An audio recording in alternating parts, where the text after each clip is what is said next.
উত্তরাধিকার সূত্রে পেয়েছি শুধু একগুচ্ছ চাবি, ছোট বড় মোটা বেটে নানা রকমের নানা ধরনের চাবি। মা বললেন যত্ন করে তুলে রেখে দে। তারপর যখন বয়স বাড়ল, জীবন এবং জীবিকার সন্ধানে পথে নামতে হলো, পকেটে সম্বল শুধু সেই একগুচ্ছ চাবি, ছোট বড় মোটা বেটে নানা রকমের নানা ধরনের চাবি।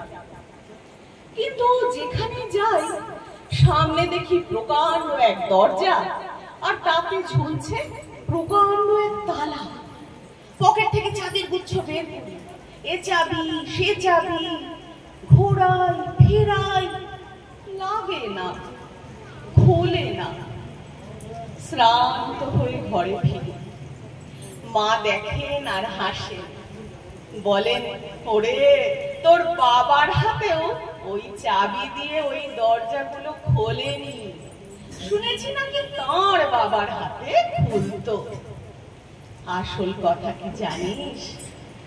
এসব চাবি হলো সততার, সত্যের, যুক্তি, নিষ্ঠা।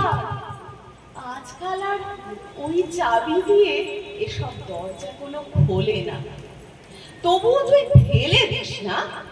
তুইও যখন চলে যাবি তোর সন্তানদের হাতে দিয়ে যাস ওই সব চাবির গুচ্ছ। হয়তো তাদের হাতে, হয়তো কেন, নিশ্চয়ই তাদের হাতে একদিন ওই সব সততার, সত্যের, যুক্তির, নিষ্ঠার চাবি দিয়ে জীবনের বন্ধ দরজাগুলো খুলে যাবে, খুলে যাবে। ধন্যবাদ।